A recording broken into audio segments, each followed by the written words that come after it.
this will keep you busy and keep you productive, and that will open up new opportunity.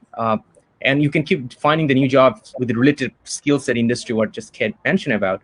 And then you could keep running both. And that this could be a great, awesome thing, this caveat for you to make your dream project come true, which could keep running as your side project, and you can have a team to do it for you, even you move to another job. It doesn't have to be $1 million business. It could be just $100 a month revenue, small project, you could do it. I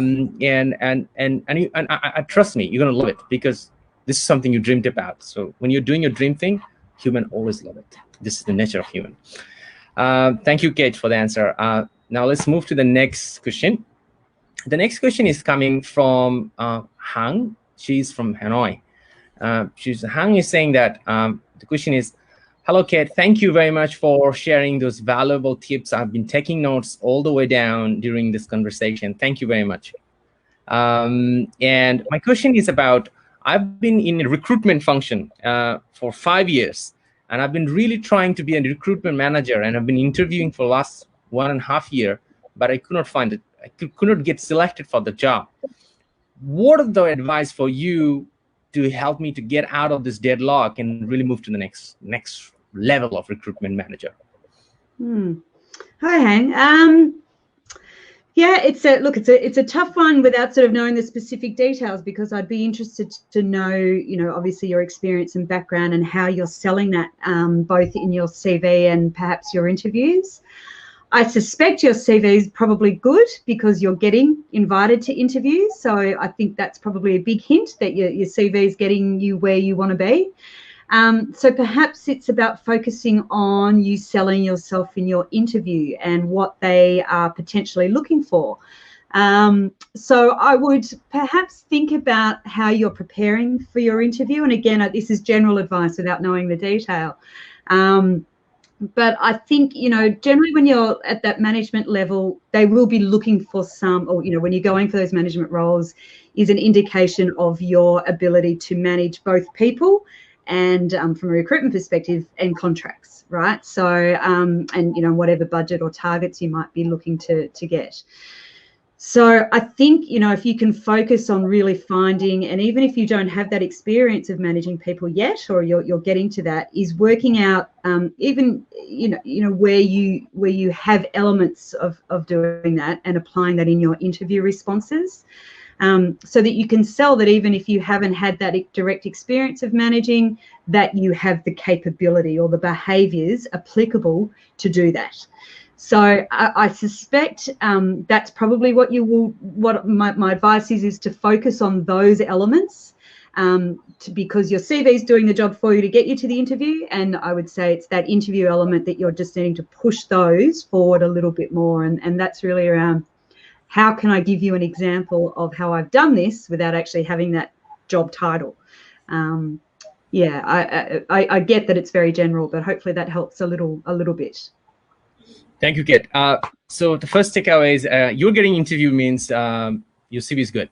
So don't worry about the CV. Number two, it's all about selling skill now, because now when you're an employee or an entrepreneur, it's all end of the day you're selling a product. When you're an entrepreneur, you're selling your probably pen or probably your smartphone or anything you build. But when you're a professional, you're selling your skill set. So learn your sales skill to sell your skills. Probably this is a good time for you to take a sales training, which you can do even like in our project channel, John Masud Parvez. You can find it in YouTube and you can learn it, how to sell, and that will help you out. Number 4 is actually Kate mentioned previously. Prepare yourself maybe a better way. Maybe just you just are working on the interviews, so you probably need to prepare a little bit more. Number 4 is about you probably don't have a management skill, experience. Maybe you have it. But it's not in your CV, so they're not getting comfortable with that. End of the day, because maybe there's a lot of people already applying for these companies. So there are 2 things I want to add here. Number 1, maybe you are applying for the job, which is in the company, getting a lot of applications, which already had a lot of management level experience already. So maybe you could have a plan B where you think that those companies will be more interested about you, and you can also apply there as well, because as you are looking for a next level on your career, So maybe your strategic applications and company segmentations can help you out to go to the right. Maybe the company you're really looking into it, maybe not interested about your profile, but there are probably a whole lot of other companies could be open for employees, and help them to develop them and go to the next level and give them a chance. So you really need to do them research. And for this and doing research, use your friend circle. It's going to help you a lot. Talk to your friends and know about those companies. So it's the best way to prepare anything. When you go to a job interview, ask your friends who already work there or know someone working there, and you can get a lot more information that can help you prepare. And you also know that which company you're going into it. Number four, I really want to mention about, when it comes to experience, you can actually crush it, even doing any management experience. Get into a volunteering job, a nonprofit organization, take a leadership role there, and perform a few projects successfully. Put it on in a volunteer sections, and put it on in very detailed way, and do more important. Hey, this is the thing people always forget. People just like to get into a nonprofit organization because they just want to put it in their CV.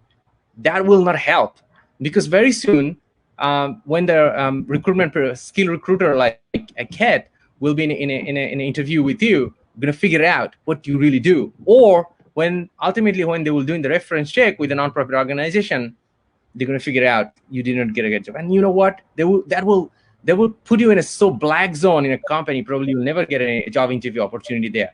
So you want to build a management. So one of the great way I suggest is get into a nonprofit organization, do a stunning work there, wow them with your thing, and build your capabilities.